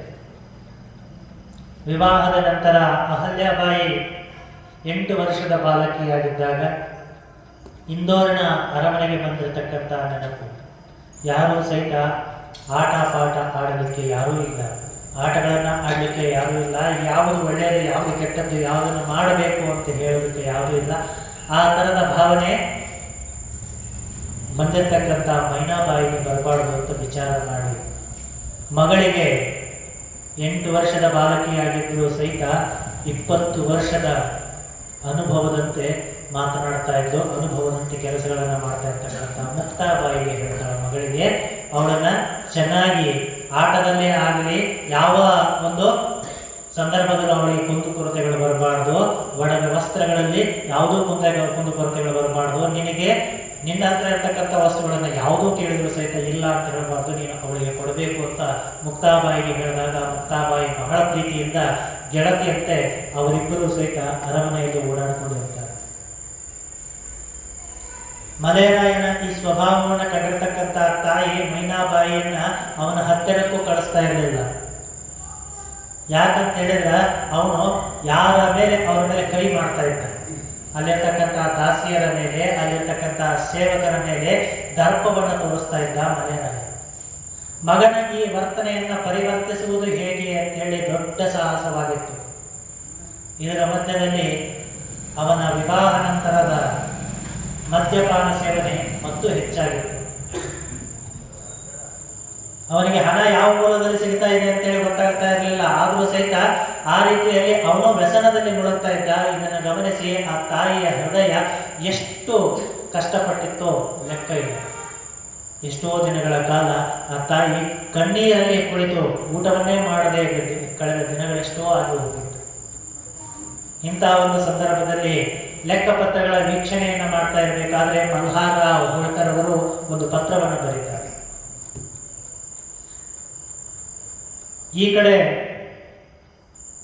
ಮದ್ರಾಸ್ ಕಡೆಗೆ ಅವರು ರಾಜ್ಯದ ವಿಸ್ತರಣೆಗಾಗಿ ಮದ್ರಾಸ್ ಕಡೆಗೆ ಹೊರಟಾಗ ಒಂದು ಸಂದೇಹ ತಿಳಿದು ಬರ್ತದ. ಒಂದು ಗುಪ್ತಚರದಿಂದ ಒಂದು ಅವರಿಗೆ ಸಂದೇಶ ಬರ್ತದ. ಏನು ಅಂತ ಹೇಳಿದ್ರೆ ಗೋಹಾನ್ ಕೋಟೆಯಲ್ಲಿರ್ತಕ್ಕಂಥ ಗೋಹಾಡ್ಕರ್ ಅವನು ಒಳಸಂಚನ್ನು ಹೂಡ್ತಾ ಇದ್ದಾನೆ. ಆ ಒಳಸಂಚಿನಿಂದ ಮುಂದೊಂದು ದಿನ ಮಾಳ್ವ ಸಾಮ್ರಾಜ್ಯಕ್ಕೆ ದೊಡ್ಡ ಅಪಘಾತಕಾರಿದೆ ಅಂತ ಹೇಳ್ತಾನೆ. ಗ್ವಾಲಿಯರು ಇರೋದು ಬೇರೆ ದಿಕ್ಕು, ಮದ್ರಾಸ್ ಇರೋದು ಬೇರೆ ದಿಕ್ಕು. ಇವರೆಲ್ಲ ದಕ್ಷಿಣ ದಿಕ್ಕಿಗೆ ಇದ್ರೆ ಉತ್ತರ ದಿಕ್ಕಿನಿಂದ ಈ ರಾಜ್ಯಕ್ಕೆ ಕುತ್ತು ಬರ್ತಾ ಇದೆ ಅಂತ ಹೇಳಿ ಸುದ್ದಿ ತಿಳಿದ ತಕ್ಷಣ ಅವನು ಒಂದು ಪತ್ರದ ಮೂಲಕ ಕಳಿಸ್ತಾ ಇದ್ದಾನೆ. ಇಲ್ಲ, ಅಹಲ್ಯಾಬಾಯಿಗೆ ಹೇಳ್ತಾರೆ. ಯಾರು ಆ ಸಂದರ್ಭದಲ್ಲಿ ಹೋಗೋರು ಯಾರು ಇಲ್ಲ. ಒಂದು ಕಡೆಗೆ ಈ ಬಾಜಿರಾವ್ ಪೇಶ್ವೆ, ಮಾಧವರಾವ್ ಪೇಶ್ವೆ ಅವರು, ಬಾಜಿರಾವ್ ಪೇಶ್ವೆಗೆ ನಂತರ ಬಂದಿರತಕ್ಕಂಥವರು ಮಾಧವರಾವ್ ಪೇಶ್ವೆ ಅವರು ಶ್ರೀರಂಗಪಟ್ಟಣದ ಕಡೆಗೆ ಇದ್ದಾರೆ. ಯಾರೂ ಸಹಿತ ಅಲ್ಲಿ ಸಹಕಾರ ನೀಡೋರು ಯಾರು ಇಲ್ಲ. ಸಿಂಧೆ ಮಿತ್ರನಾಗಿರ್ತಕ್ಕಂಥ ಸಿಂಧೆ ಅವರೊಟ್ಟಿಗೆ ಇದ್ದಾನೆ. ಹೀಗಿರ್ಬೇಕಾದ್ರೆ ಯಾರು ಈ ರಾಜ್ಯವನ್ನ ಕಾಪಾಡುವರು ಅಂತೇಳಿ ಒಂದು ಸರಿ ಮಲ್ಹಾರ್ ಅವರಿಗೆ ಯೋಚನೆ ಆಗ್ತದೆ. ಯೋಚನೆಯ ಮುಖಾಂತರದಲ್ಲಿ ಮರುಕ್ಷಣವೇ ಯೋಚನೆಯನ್ನ ಮಾಡದೆ ಒಂದು ಪತ್ರವನ್ನು ಬರೆದು ರವಾನಿಸ್ತಾರೆ. ಆ ಪತ್ರ ಅಹಲ್ಯಾಬಾಯಿಯವರ ಕೈಗೆ ಬಂದು ತರುತ್ತದೆ. ಮಕ್ಕಳ ಆಟ ಪಾಠಗಳನ್ನು ನೋಡ್ತಾ ಸಂತೋಷದಲ್ಲಿ ಸೊಸೆ ಮತ್ತು ಮಗಳಾಗಿರ್ತಕ್ಕಂಥ ಮುಕ್ತಾಬಾಯಿ ಮೈನಾಬಾಯಿಯ ಆನಂದದಲ್ಲಿ ಅವರ ಜೊತೆಗೆ ಆಟ ಪಾಠಗಳನ್ನು ಆಡ್ತಾ ಆರಾಮಾಗಿ ಕಾಲವನ್ನು ಕಳೀತಾ ಇರ್ತಕ್ಕಂಥ ಅಹಲ್ಯಾಬಾಯಿಯವರಿಗೆ ಒಂದು ಪತ್ರ ಬರ್ತದ. ಅಲ್ಲಿ ಗೋಹಾಡ್ಕರ್ ಅವರು ಒಂದು ಒಳಸಂಚನ ರೂಪಿಸ್ತಾ ಇದ್ದಾರೆ. ಹೌದು, ಈ ಸದ್ಯಕ್ಕೆ ನಾವು ತಡೆದೇ ಇದ್ರೆ ಮುಂದೊಂದು ದಿನ ಮಾಡೋ ಸಾಮ್ರಾಜ್ಯಕ್ಕೆ ದೊಡ್ಡ ಕುತ್ತಾಗಿ ಪರಿಣಾಮ ಹೊಂದುತ್ತದೆ.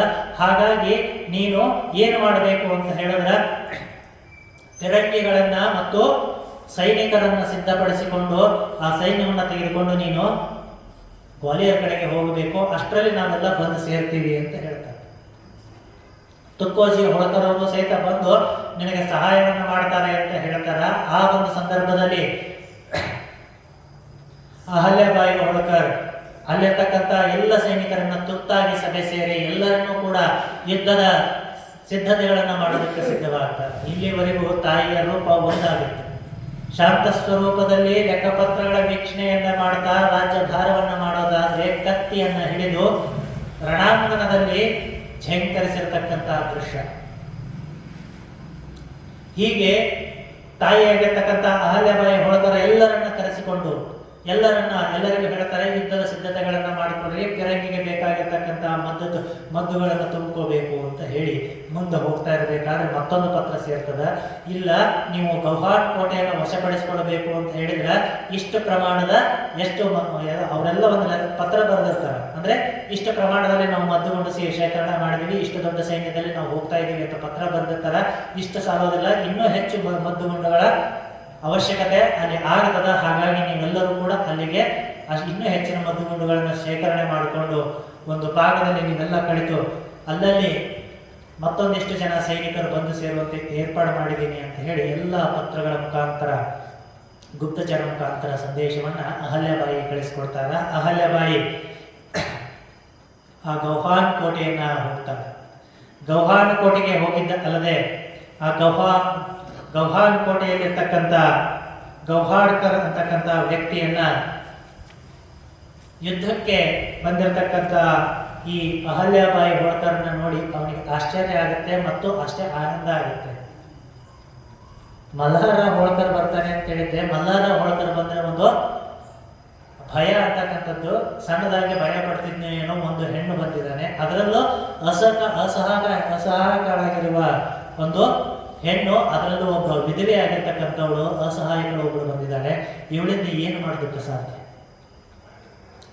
ಈ ಸೈನ್ಯವು ಒಂದೇ ಒಂದು ಫಿರಂಗಿ ಗುಂಡೆಯಿಂದ ನಾಶವಾಗಿ ಹೋಗುತ್ತದೆ ಅಂತೇಳಿ ಒಳಗಿರ್ತಕ್ಕಂಥ ಕೋಟೆಯಲ್ಲಿರ್ತಕ್ಕಂಥವ್ರು ಯೋಚನೆ ಮಾಡ್ತಾ ಇರ್ಬೇಕಾದ್ರೆ ಅಲ್ಲಿ ಅದ್ಭುತವಾಗಿರ್ತಕ್ಕಂಥ ಒಂದು ರೂಪರೇಷೆಯನ್ನು ಹಾಕೋದ್ರ ಮುಖಾಂತರ ಕೋಟೆಯಲ್ಲಿರ್ತಕ್ಕಂಥವ್ರು ಒಂದೇ ಒಂದು ಫಿರಂಗಿ ಗುಂಡುಗಳಿಂದ ಅಲ್ಲಿರ್ತಕ್ಕಂಥವ್ರೆಲ್ಲರೂ ಬಹಿ ಬರುವಂತೆ ಮತ್ತೆ ಹೊರಗಡೆ ಬಂದು ಯುದ್ಧವನ್ನ ಕತ್ತಿಯನ್ನ ಹಿಡಿದು ಎಲ್ಲರನ್ನ ರಾಜಾರೋಷವಾಗಿ ಎಲ್ಲರನ್ನ ತುಂಡಹರಿಸ್ತಾ, ಎಲ್ಲರನ್ನ ಸಂಹರಿಸ್ತಾ, ಯಾರನ್ನು ಕೂಡ ತಾಯಿಯ ಭಾವ ಎಂಥದ್ದು ಅಂತೇಳಿ ನಾವು ಇಲ್ಲಿವರೆಗೂ ಶಾಂತ ಸ್ವರೂಪದಲ್ಲಿ ಕರುಣಾಮೂರ್ತಿಯಾಗಿ ನೋಡಿರ್ತಕ್ಕಂಥವ್ರು ಇಲ್ಲಿ ಅಹಲ್ಯಾಬಾಯಿಯ ರೂಪವನ್ನು ಒಂದು ಸ್ವಲ್ಪ ವಿಶೇಷವಾಗಿ ನೋಡ್ಬೋದು. ಆ ರೀತಿ ಅವರೆಲ್ಲರನ್ನ ಸೋಲಿಸಿ ಸದೆಬಡೆದು ಅವನನ್ನು ಬಂಧಿಸಿ ಆ ಕೋಟೆಯನ್ನ ವಶಪಡಿಸಿಕೊಂಡು ಆ ಕೋಟೆಯ ಮೇಲೆ ಹೋಳ್ಕರ್ ಅವರ ಧ್ವಜವನ್ನ ಲಾಂಛನವನ್ನ ಹಾರಿಸ್ತಾರೆ.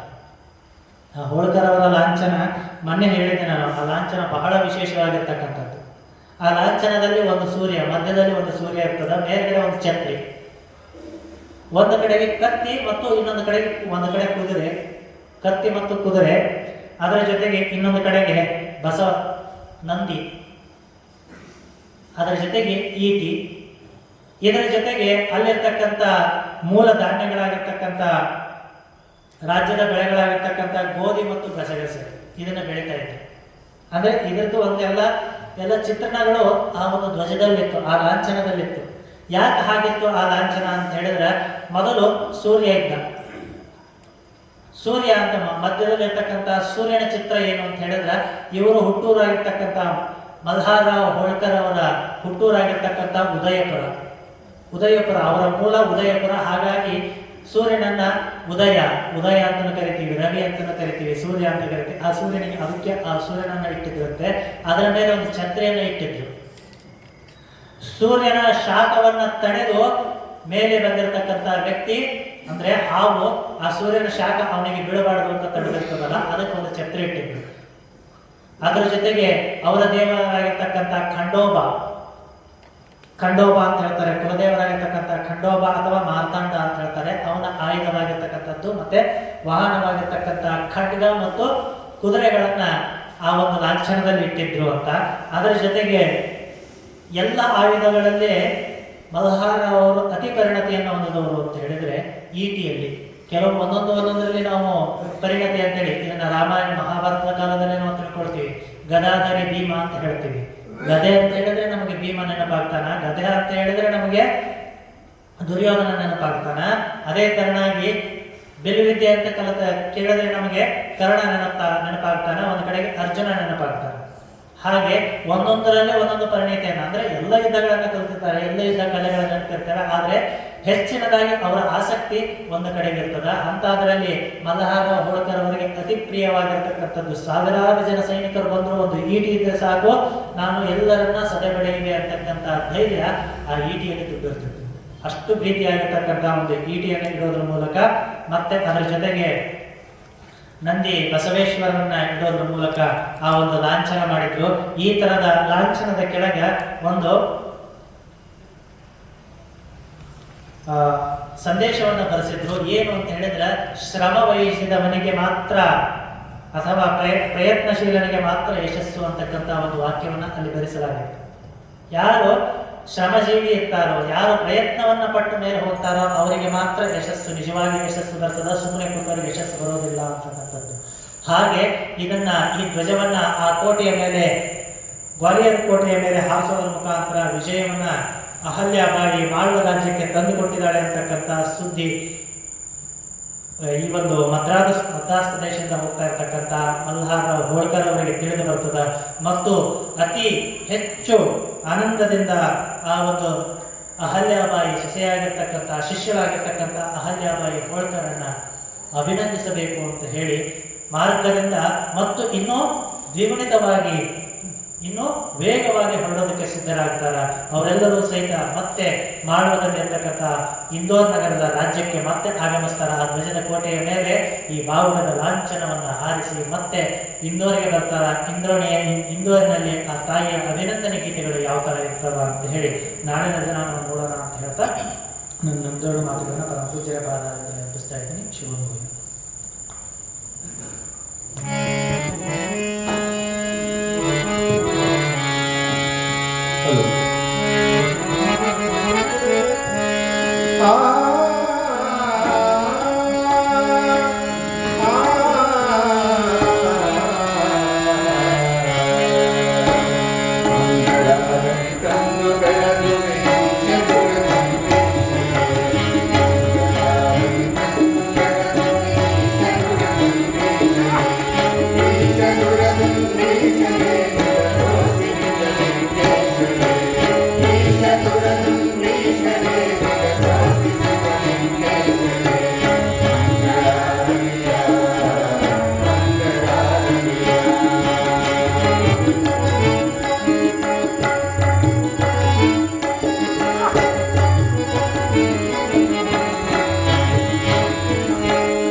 ಜಯ ಮಂಗಲಂ ಜಯ ನಮ ಪರಾಪತಿ ಶಿವ ಹರ ಹರ